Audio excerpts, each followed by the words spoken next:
sat down and just started talking. And he just talked and talked. Nicole Berry was a 22-year-old college student and former model. Dominique proposed 2 weeks after they met. I guess, it was a vulnerable moment, so it made you more focused on how precious every minute is. The wedding plans caught the Wilkins off guard and sparked a bitter family feud. I couldn't even comprehend exactly everything that was going on. I couldn't believe that people were behaving so badly. Everybody says things when they're mad, you know, she might have said some things to us that wasn't right, and we said some things to her. The Hawks' leading man found himself starring in a sports page soap opera. Whenever that kind of controversy with family, you're always in the middle. Even if you don't want to be, you're in the middle. Dominique was the oldest. Therefore, if I had any kind of problem, when she came in, that stopped. So I was devastated. She had threatened my life, and I was afraid to do anything, so. A war of words evolved into criminal action. Nicole was charged with pointing a gun at some family members. The family struck back. We had the closet full. My side was empty. Everything was in the pool. The pool had to be drained, and all my stuff had to come out, and it was all ruined. The bride would get a restraining order against her future mother-in-law. I never thought I would be up here in a courtroom with him going against me for something he knows is wrong. 600 people were invited to the wedding. I was dating the chief of police, so he escorted me into the wedding. That's how I got in. Dominique's sisters did not attend. It wasn't that we were jealous because he was taking a wife. It's just we were so close. And, being that close is like, okay, you're taking him away from us. In all my wedding pictures, you see a man in a nice suit sitting quietly. Well, that was my undercover police officer. As outlandish as it seems, it all happened. By the winter of '92, Dominique was more than ready to return to his first love. It just would give me chills because I was in love with him. I had no idea how much everyone loved him. Women were just crying because they were so happy that he was back and healed. He was 33 and trying to return from major surgery. I think he had a responsibility that he felt to the city, to the franchise, to his teammates, and then to all of his family members who must put a special burden on his shoulders. Wilkins goes in and stays! His remarkable return to form had the Hawks poised for another title run. We were playing great, leading this Eastern Conference, playing great basketball. On February 24th, 1994, team president Stan Kasten came to the Wilkins house.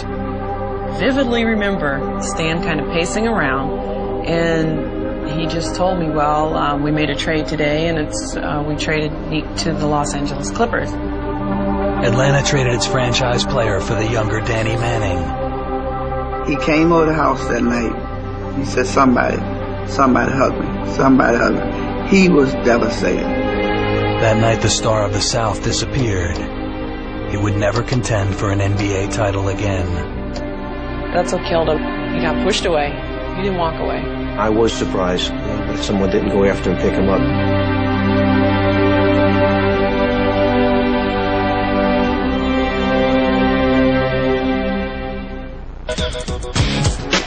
March 24th, 1994. Dominique Wilkins in a Clippers uniform for the first time.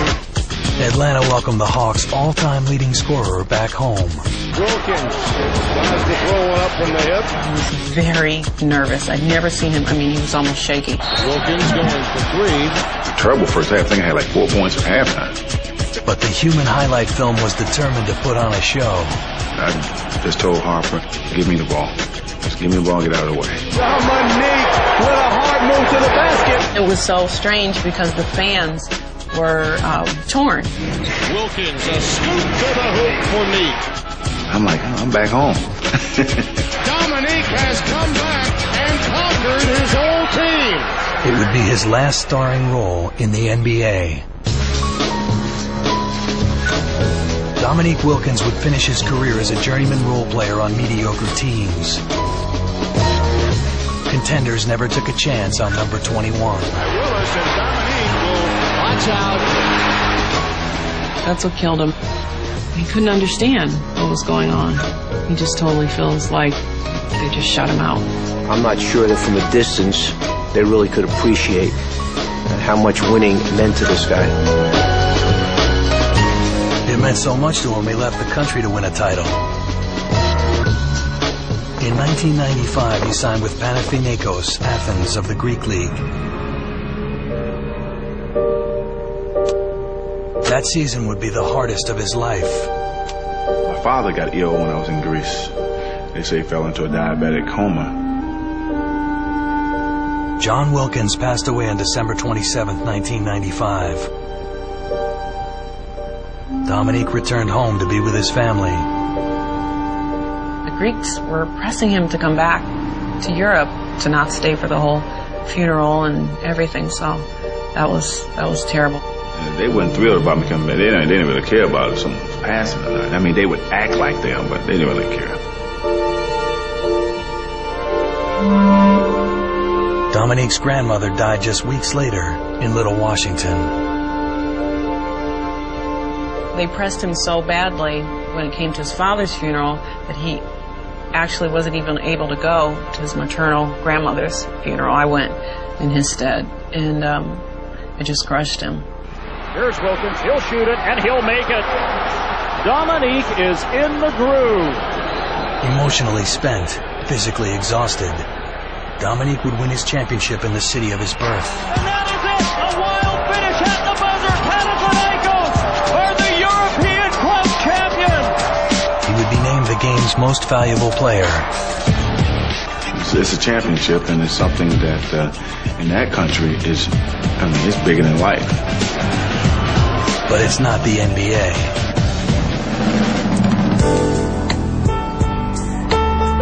It's tough to walk. It's still tough to walk with. I watch games and I'm like, man, what is this guy doing?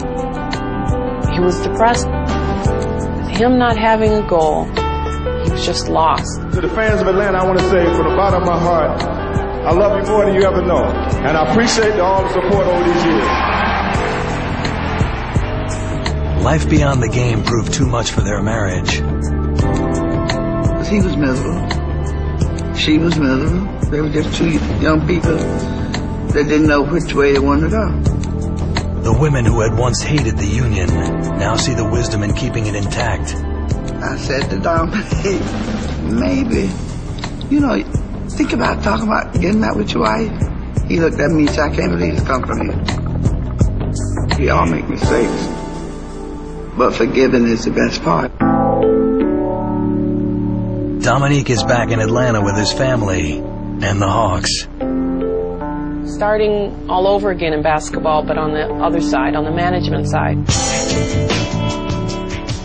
If it could end the way you think it should end, Dominique would win his championship, be named one of the 50 greatest players in the NBA, which he should be.